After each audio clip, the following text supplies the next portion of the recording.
घर बनाने में बेशक एक खास समझ चाहिए। घर में एक तरह का खुलापन और सुविधाएं होनी चाहिए। इसके लिए किसी शास्त्र के मार्गदर्शन की जरूरत नहीं है। तो जिसे वास्तु कहते हैं वो बस थंब रूल है। पिछले कुछ सालों में लोगों ने इसे एक बहुत बड़ा धंधा बना लिया है।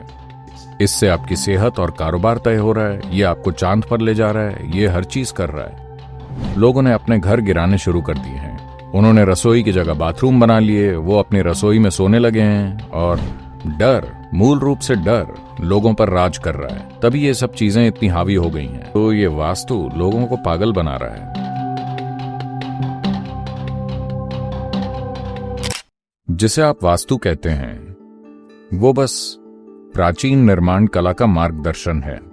मान लीजिए 1000 साल पहले आप एक घर बनाना चाहते। आपको ये समझना चाहिए, चाहे आप किसी भी युग को देखें, दीवार बनाना कभी समस्या नहीं थी। छत डालना हमेशा समस्या थी, वही चुनौती थी।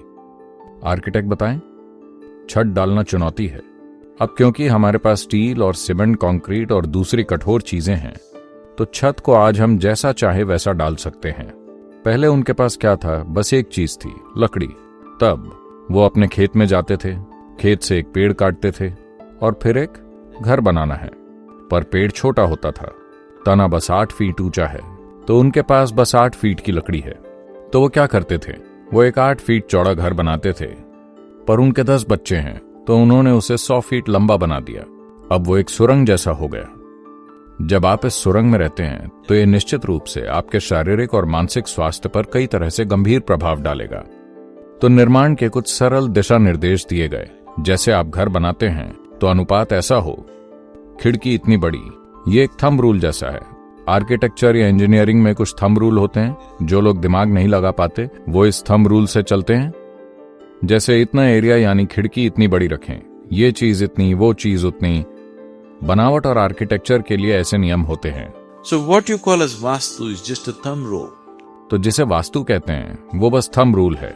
और ये नियम हर जगह अलग होता है। अलग अलग क्षेत्रों के लिए अलग अलग वास्तु होते हैं। पहाड़ी क्षेत्रों के लिए एक तरह का वास्तु, निचले इलाकों के लिए अलग, तटीय क्षेत्रों में अलग तरह का वास्तु।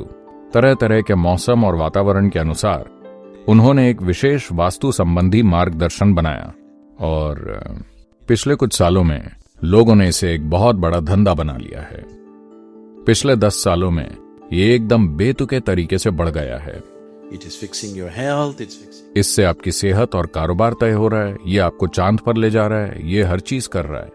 हर तरह की बेतुकी चीजें हो रही हैं। लोगों ने अपने घर गिराने शुरू कर दिए हैं।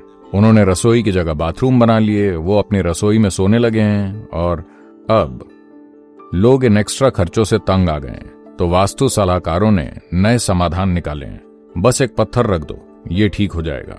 एक शीशा लगा दो, सारी अशुभ ऊर्जा उससे टकराकर आपके पड़ोसी के घर पहुंच जाएगी। नए तरीके ढूंढ लिए। डर, मूल रूप से डर लोगों पर राज कर रहा है। तभी ये सब चीजें इतनी हावी हो गई हैं। तो ये वास्तु लोगों को पागल बना रहा है। हमेशा बिजनेस के एक हिस्से के तौर पर ग्रामीण कायाकल्प के लिए फंड जुटाने के लिए हम रियल एस्टेट व्यवसाय में हैं। हम अपार्टमेंट बना रहे हैं। तो मैं उत्साहित था क्योंकि मुझे बिल्डिंग डिजाइन करना पसंद है। तो मैंने कई चीजें डिजाइन करके लोगों को ड्राइंग बनाने के लिए दी। वो बोले, नहीं सदगुरु, ये रचनात्मकता काम नहीं करती, ये वास्तु के अनुसार नहीं है, तो कोई नहीं खरीदेगा। मैंने कहा, आपका क्या मतलब है? नहीं सदगुरु, आप कोई बदलाव नहीं कर सकते, ये ऐसा ही है, बस एक डिब्बा। आप कुछ भी नया बनाएंगे तो कोई नहीं खरीदेगा क्योंकि वो वास्तु के अनुसार नहीं होगा, बुरी ऊर्जाएं आएंगी। बस पिछले 8-10 सालों में वास्तु की बकवास आई है। उससे पहले क्या लोग अच्छे से नहीं जी रहे थे? देखिए, समस्या ये है, जो आप कर सकते हैं वो नहीं करते, जो आपके हाथ में नहीं है उसे ठीक करने की कोशिश करते हैं। जीवन के साथ यही पूरी समस्या है। ये भारत में एक बड़ी समस्या है, देश में ये एक बड़ी समस्या है, कोई साधारण समस्या नहीं है। इस देश की सबसे बड़ी समस्या ये है कि देश आज भी भगवान के हाथों में है, अभी तक इसे अपने हाथों में नहीं लिया है। यही सबसे बड़ी समस्या है। आप किसी भी घर में रहकर अपना जीवन अच्छा क्यों नहीं बना सकते? अपना जीवन अपनी इच्छानुसार बनाने की जिम्मेदारी लेकर आप कहीं भी रहें फिर भी अच्छे से जी सकते हैं। जब आप घर बनाते हैं तो बेशक आप अपनी मर्जी से उसे रूप देते हैं जैसा कि आपके लिए आरामदेह और अच्छा हो। न कि जैसा कोई दूसरा तय करे, है ना।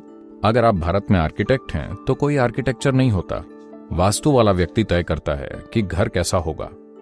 आप बस इंटीरियर तय कर सकते हैं। घर का आकार, खिड़कियां, दरवाजे, हर चीज वो आदमी तय करता है और उसे किसी भी चीज के बारे में कुछ नहीं पता। मैं ऐसे बहुत से लोगों से मिला हूं जो वास्तु के नाम पर हर तरह की बेतुकी चीजों से गुजरे हैं। कृपया कुछ गरिमा के साथ जिएं।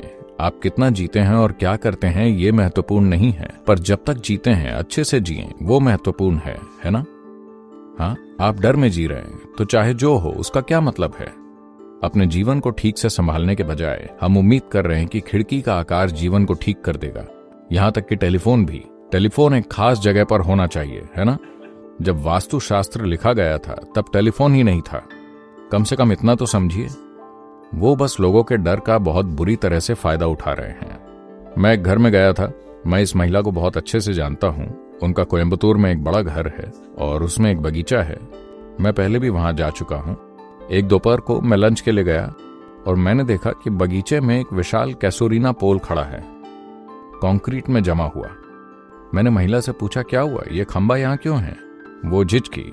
हुआ ये था कि उसकी एक दोस्त ने एक वास्तु वाले की सिफारिश की थी।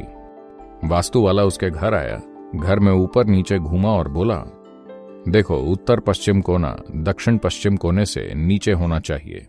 दक्षिण पश्चिम कोना सबसे ऊंचा कोना होना चाहिए और अभी ये उल्टा है। इसे देखते हुए सारी गणनाओं के अनुसार आपके 2 बच्चे हैं, उनमें से एक मर जाएगा। उसके 2 बेटे थे।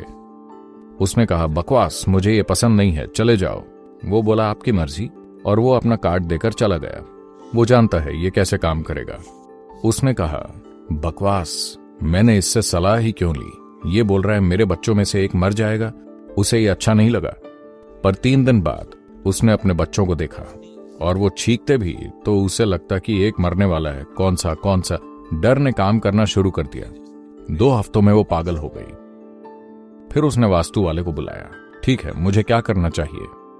वो बोला, मैं इसे ठीक कर सकता हूं, मुझे देखने दो, इसमें 50,000 रुपए लगेंगे। फिर वो बोला, ठीक है, मैं एक दिन आकर इसे ठीक कर दूंगा। और वो एक बहुत लंबे खंबे के साथ आया और उस खंबे को दक्षिण पश्चिम कोने में लगाया और उसे दिखाया कि अब दक्षिण पश्चिम कोना उत्तर पश्चिम कोने से ऊंचा है और बच्चे अब बिल्कुल ठीक हैं। तो ये है, एक बार डर आप पर हावी हो जाए तो हर चीज असली लगती है, हर चीज बड़ी लगने लगती है। घर बनाने में बेशक एक खास समझ चाहिए। घर में एक तरह का खुलापन और सुविधाएं होनी चाहिए।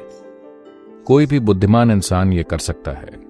इसके लिए किसी शास्त्र के मार्गदर्शन की जरूरत नहीं है।